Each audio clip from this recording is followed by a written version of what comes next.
እንዴት ናችሁ? እንኳን ወደ ዳዊት ቻናል መጣችሁ። ዛሬ አዲስ ቪዲዮ ይዤላችሁ ነው የመጣሁት። ፀጉሬን እንዴት ትዊስት አውት እንደሰራሁት የሚያሳይ ቪዲዮ ነው። ከመታጠብ ጀምሮ ስታይል እስካደረኩት የሚያሳይ ነው። ተከታተሉት።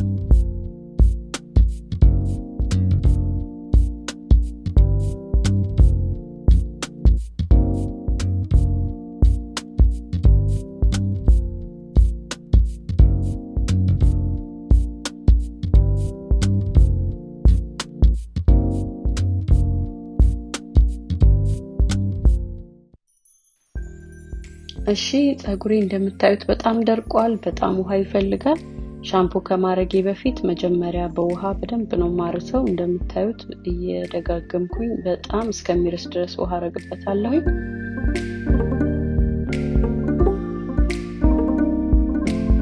ከዛ የተጠቀምኩት ሻምፖ የሞይስቸር ጃማይካ ብላክ ካስተር ኦይል የሚለውን ሻምፖ ነው። ይሄን ያህል መጠን ነው ማደርገው እንደምታዩት እና ሻምፖውን አናቴ ላይ ብቻ ነው ማደርገው። ፀጉሩ ላይ ሻምፖ አላደርግም። ፀጉራችን ብዙ ጊዜ ሻምፖ የማድረግ ባህሪ ስላለው መጽዳት ያለበት ደግሞ የአናታችን ፓርት ስለሆነ ስካልፓችን ላይ በደንብ ሻምፖ አድርገን እንደምታዩት በደንብ ውስጡን አጥበዋለሁ። ለፀጉሬ ሲወርድ ጊዜ ሻምፖ ያገኘዋልና ፀጉሬን ግን ሻምፖ አላደርግበትም። በደንብ አድርጌ ባጸዳዋለሁ።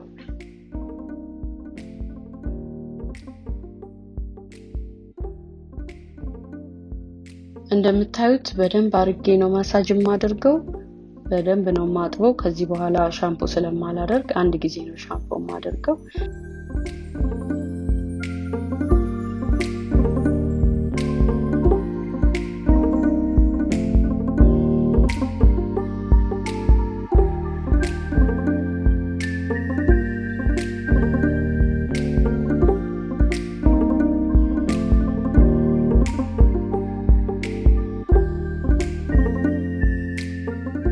ይሄ የምታዩት ብሩሽ ደግሞ ስካልፕ ማሳጀር ነው። ፀጉሬን ሻምፖ በማረግ ጊዜ በደንብ ማሳጅ ያደርግልኛል። በጣም ነው የተመቸኝ። ይሄ ብሩሽ በባትሪ ነው የሚሰራው እና ለሚፈልግ ሰው በባትሪ አድርጎ መጠቀም ይችላል። አሁን እኔ ግን ማኑዋሊ ነው እያደረኩኝ ያለሁት። ማሳጅ ለማድረግም በጣም አሪፍ ነው። ፀጉሬን ስታጠብ በጣም ክሊን ስለሚያደርግልኝ ብዙ ጊዜ እጠቀምበታለሁ።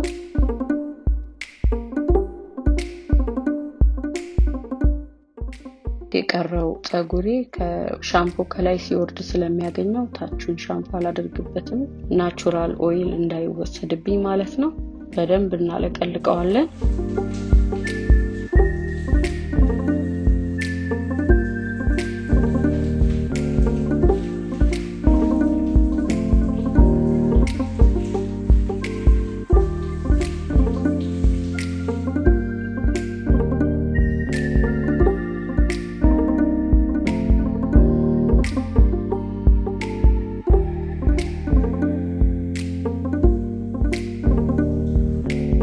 እሺ ቀጥሎ የማደርገው ኮንዲሽነር ነው።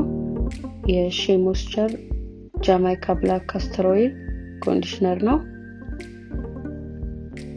ፀጉሬ ላይ ኮንዲሽነር ትንሽ በርከት አድርጌ ነው ማረገው።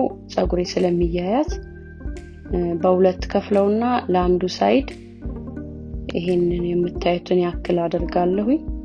እንደ ፀጉራችን አይነት ነው ኮንዲሽነር ማድረግ ያለብን።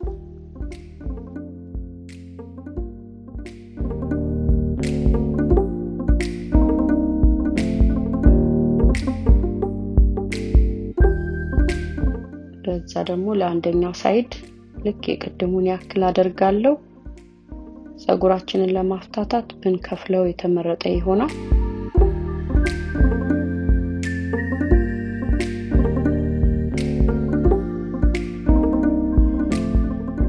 እንደምታዩት ኮንዲሽነሩን በሁለት ከፍዬ በደንብ ካረኩኝ በኋላ ፀጉሬን ለማፍታታት ፀጉሬን አራት ቦታ ከፍለዋለሁ። በደንብ እንዲፍታታ ማለት ነው። ፀጉር ብዙ ያለው ሰው እንደዚህ ቢያደርግ የተመረጠ ነው። አራት ቦታ ከፍለውና እያንዳንዱን ለብቻው ነው የማበጥረው ማለት ነው። እንደምታዩት ሳፍታታ ከታችኛው ነው መጀመሪያው። ከታችኛው ፀጉራችን ነው ማፍታታት ያለብን፣ የሚያያዘው ቦታ እሱ ስለሆነ ከታችኛው ጀምረን እናፍታታዋለን። ከዛ ቀስ እያልን ወደ ላይ እንወጣለን ማለት ነው። እንደዚህ አይነት ማበጠሪያ ብትጠቀሙ ፀጉሩ ብዙ አይወልቅም፣ አይበጣጠስም። እኔ በጣም የሚመቸኝ ማበጠሪያ ይሄ ነው። ለማፍታታት በጣም ይረዳኛል።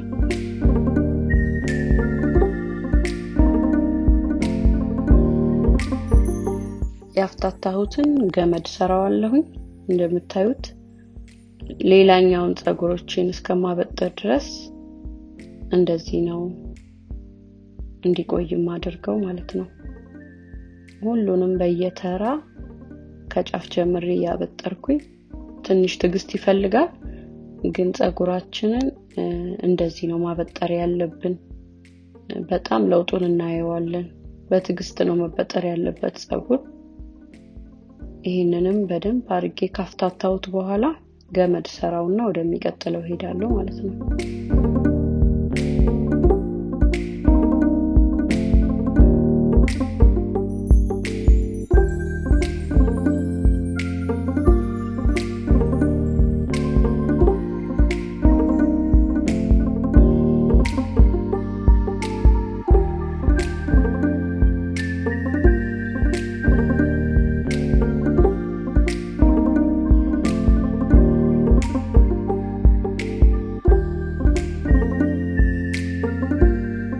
እንግዲህ ሁሉንም ካፍታታሁት በኋላ ፀጉሬ እንደዚህ ነው የሚሆነው።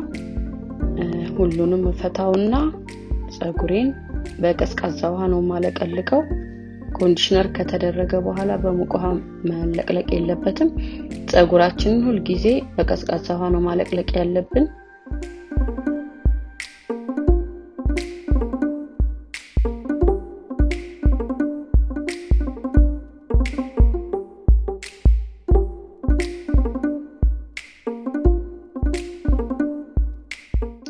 እንደጨረስኩኝ ውሃውን አወጣዋለሁ ፀጉሬ። አሁን ዲፕ ኮንዲሽን ነው የማደርገው ዲፕ ኮንዲሽነር የሼ ሞይስቸር ጃማይካ ብላክ ካስተር ኦይል ዲፕ ኮንዲሽነር ነው። ሁሉ ጊዜ ፀጉሬን ዲፕ ኮንዲሽን ሳላደርግ ወደ ስታይሊንግ ፕሮሰስ አልገባም። ስለዚህ ዲፕ ኮንዲሽን ለፀጉራችን በጣም አሪፍ ነው። ልክ እንደ ምግብ ማለት ነው። ሁሉ ጊዜ በሳምንት አንዴ ዲፕ ኮንዲሽን አደርጋለሁ ፀጉሬ ላይ። በጣም ነው የሚስማማኝ፣ በጣም ነው የምወደው ይሄንን ፕሮዳክት። ስትጠቀሙ መብዛትም ማነስም የለበትም። ልክ በፀጉራችሁ ልክ ነው። እንደምታዩት በጣም ወፍራም ነው ዲፕ ኮንዲሽኑ። ልክ እንደ ቂቤ አይነት ነው የሚመስለው። ለፀጉራችን በጣም አሪፍ ነው። ለአንደኛው ሳይድ የማሳያችሁ ያህል በቂ ነው ለኔ ፀጉር። እጄ ላይ አድርገውና ወደ ፀጉሬ ነው ማደርገው። በጣም ነው ፀጉሬን የሚያለሰልሰው። እንደምታዩት በደንብ ካዋሃድኩት በኋላ በእንደዚህ አይነት ብሩሽ አበጥረዋለሁ። አሁን ፀጉሬን በብሩሽ ማበጥረው ስለተፍታታ በኮንዲሽነር ፀጉሬ አያያዝም። ግን አሁንም ከታች ጀምሬ ነው ማበጥረው፣ ምናልባት የተያያዘ ካለ ከዛ ሲፍታታልኝ ወደ ላይ ሄዳለሁ። እንደምታዩት በጣም ነው የሚያለሰልሰው ፀጉሬ። በጣም ነው የሚወደው ይሄንን ፕሮዳክት።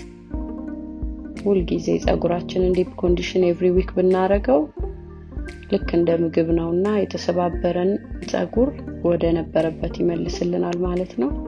ሁለቱንም በደንብ ካዋሃድኩት ካበጠርኩት በኋላ ፀጉሬን ሁለት ቦታ እንደምታዩት ከፍለውና ገመድ ሰራዋለሁ። ዲፕ ኮንዲሽነሩን ለ15 ደቂቃ ለ20 ደቂቃ ፀጉሬ ላይ አቆየዋለሁ።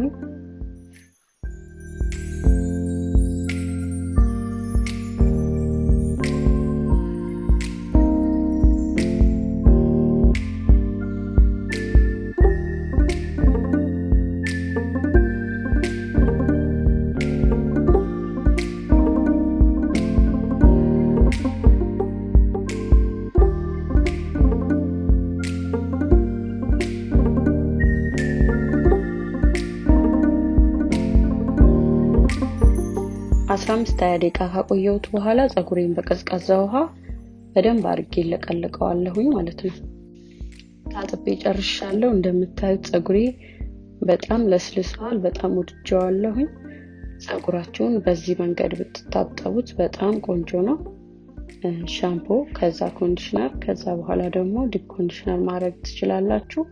አሁን ፀጉሬን ትዊስት አውት ስለምሰራው ሊቪንግ ኮንዲሽነር አደርጋለሁ። ሊቪንግ ኮንዲሽነሬም የሺ ሞይስቸር ጃማይካ ብላክ ካስተር ኦይል ነው። ስታይል ከማድረግ በፊት ሊቪንግ ኮንዲሽነር አደርጋለሁ።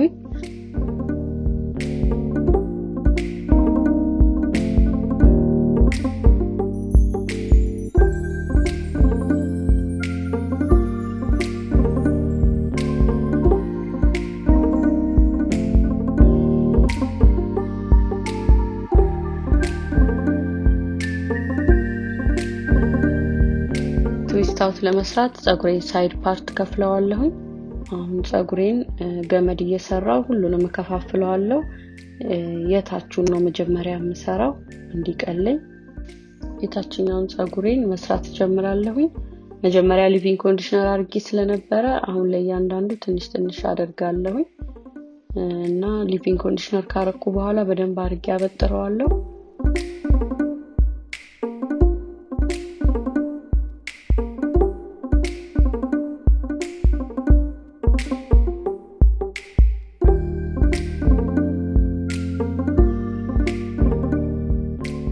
ቀጥሎ የሺ ሞይስቸር ሬድ በተር ነው ይሄ የምታዩት። ለትዊስት አውት በጣም አሪፍ ነው። እሱንም በጣም መብዛት የለበትም። ልክ እንደ ፀጉራችን ነው፣ ትንሽ ነው ማደርገው። የከፈልነው ፀጉሩ መጠኑ መብዛት የለበትም፣ ትንሽም በጣም ብዙ መሆን የለበትም። ሺ ሞይስቸር ጃማይካ ብላክ ካስተር ኦይል የስትሬንግዝ ኤንድ ሪስቶር ሲረም ነው። ይሄ ኦይል ነው። ይሄንን ኦይል በብዛት አላደርገውም፣ ትንሽ ነው ማደርገው። ስለዚህ ሊቪንግ ኮንዲሽነር አደረኩኝ፣ ቀጥዬ ብሬድ በተሩን አረኩኝ፣ ቀጥዬ ሲረሚን አደርጋለሁ ማለት ነው። ፀጉራችን እንዳይፈታ እንደምታዩት በደንብ ያዝ እያረጋችሁ መስራት አለባችሁ።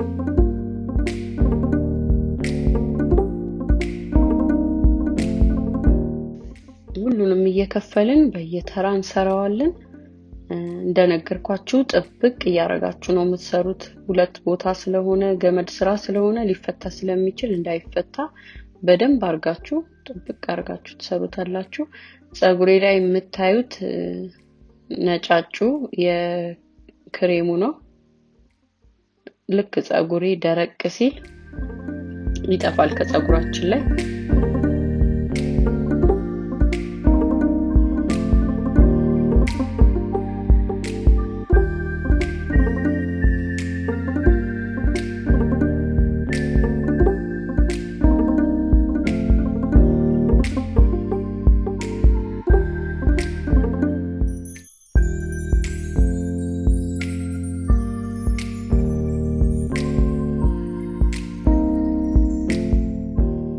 እንደምታዩት ግማሹን ሰርቼ ጨርሻለሁ።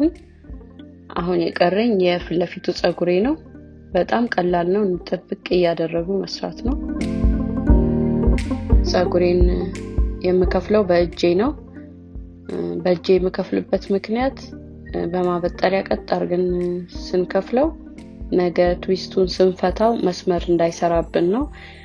በእጃችን ትክክል መሆን የለበትም። በእጃችን እንከፍለዋለን። ከዛ ይሄኛውን ትዊስት የምሰራው ልክ እንደነበረው ሳይሆን ፍላት ትዊስት ነው የምሰራው። ወደ ታች ልክ እንደ ሹሩባ ነው የምሰራው። ሁለት ቦታ ሆኖ ግን ወደ ታች ነው የምሰራው። ፍላት ትዊስት ማለት ነው።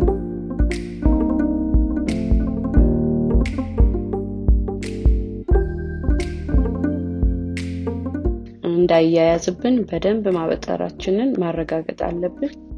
ፀጉራችን ነገ ሲፈታ ቆንጆ እንዲሆን ጥብቅ እያረግን ብንሰራው ጥሩ ነው። የሚቀጥለውንም ፍላት ትዊስት ነው የምሰራው።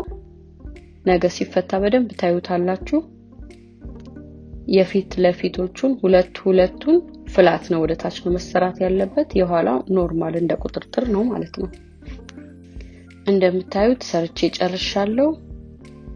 ጥብቅ እያረኩ ነው የሰራሁት። በጣም ቆንጆ ሆኖልኛል።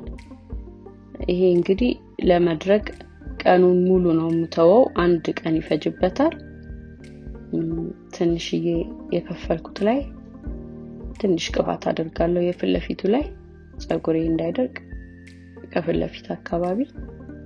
ስለዚህ ነገ እስከሚደርቅ ድረስ የምትወጡበት ቦታ ካላችሁ ፀጉራችሁን በእንደነዚህ አይነት ጌጣጌጦች ማሳመር ትችላላችሁ። እኔ አሁን የምሄድበት የምወጣበት ስላለ እንደዚህ ብዬ እወጣለሁኝ። የምፈታው ነገ ነው። ነገ እንዴት እንደምፈታው እንዴት አይነት ትዊስት አውት እንደሚሆን ተመልሼ ያሳያችኋለሁ። አመሰግናለሁ።